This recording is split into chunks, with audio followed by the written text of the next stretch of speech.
Murs stands for Making the Universe Recognize and Submit. I think they invented a word for this recently called a backronym. So originally there was no meaning to it. It was just the four letters I could do best in graffiti. So I made it mean something later on. Cheating, I guess, kind of. Once upon a time there was a one-man gang who never ran from anyone or sold cocaine. OGs in the city all knew his name. So here's a little story about the gang that he claimed. The hardest nigga I know, he from Okie Dog crib. When he get up out the pen, better hope he don't trip. Teriyaki up pastrami, he was always in some beef. A legend to this day, they talk about him in the streets. It's not a real hood, it's something that he made up to piss gangbangers off, cause he never gave a fuck. He wore white pro wings with pink and green strings and dare anybody on the shore to say a thing. Seen him knock a lot of dudes out with one swing. By his side he always kept the bat. The first rap I wrote that I thought I had something, I went to school and told my friends about it, and they laughed in my face in 6th grade. But the first rap that people liked, and I always tell artists that it's not what's your favorite song, it's what people love. It's, you know, it only exists inside until you bounce it off someone. That song was called Red Dots, which is also based on a musical, like the title of the new album. I went to go see Little Shop of Horrors in high school, our high school musical, because I liked the girl that works stagehand.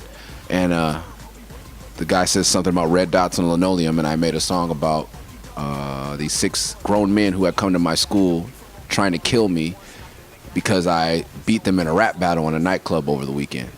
And there was no way that I could literally kill them. I couldn't afford a gun, and my friends who had guns didn't want to get involved in a rap battle beef.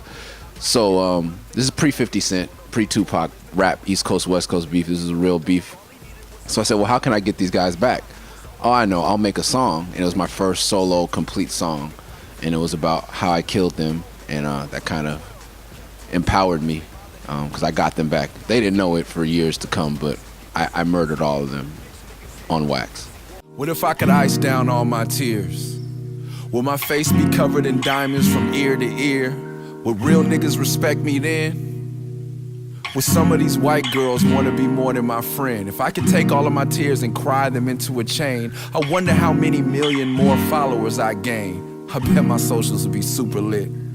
It wouldn't even matter what type of vocals that I had to spit. I could turn all the salty water that fell from my eyes into some diamond carats. Then when I cry in public, I can finally do so without having someone tell me I should feel embarrassed. Cause I'm not, and I cried a whole lot when I filed for divorce and when the homie got shot. And not one time did I laugh at Tyrese's tears, cause when I was separated from my son, I cried every day for almost a year. And near the end of that year span, I was filled with joy because my new fiance and I were expecting a baby boy. But after 40 weeks, he was born without a heartbeat. Still we chose to march forward instead of retreat. New album, March 16th, A Strange Journey into the Unimaginable. I wasn't thinking when I came up with the long title, honestly.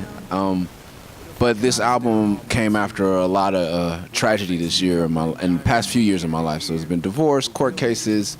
My wife and I lost our newborn son in labor. So it's been a rough time. And I went to see the play or musical Hamilton. And there's a scene where he's talking about losing his son. And the name of the song's not The Unimaginable, but he keeps repeating the word unimaginable. And this is my last album with strange music so far. So it's a strange journey, because this has been a strange journey into the unimaginable, because this past 4 years has been crazy.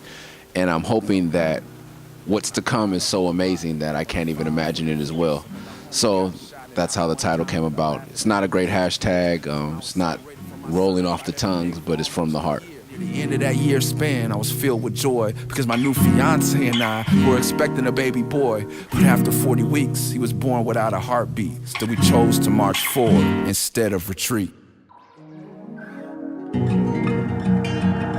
I've been crawling up the side of a mountain. Problems that got me falling back down. My real name is Nick Carter, and my buddy Corey Nielsen over there, he gets a kick out of that. Don't play games with his heart is what he's been telling me that for a decade now. And when I was younger, I really wanted to rap under my real name, and I'm so glad because it was before the Backstreet Boys came out, and it would have been devastating. So it would have been devastating for me because that Nick Carter would have blown me away. So yeah, I'm thankful I didn't use my real name now. But you know, ordering a pizza and stuff is difficult, you know, because people think you're joking. If you're looking for me on social media, you can follow me at MURS316. That's Instagram, and everything else is MURS at Murs on Facebook and Twitter. And Snapchat is at MURS316, Murs316. Hi, my name is Murs, and you've just been buzzed.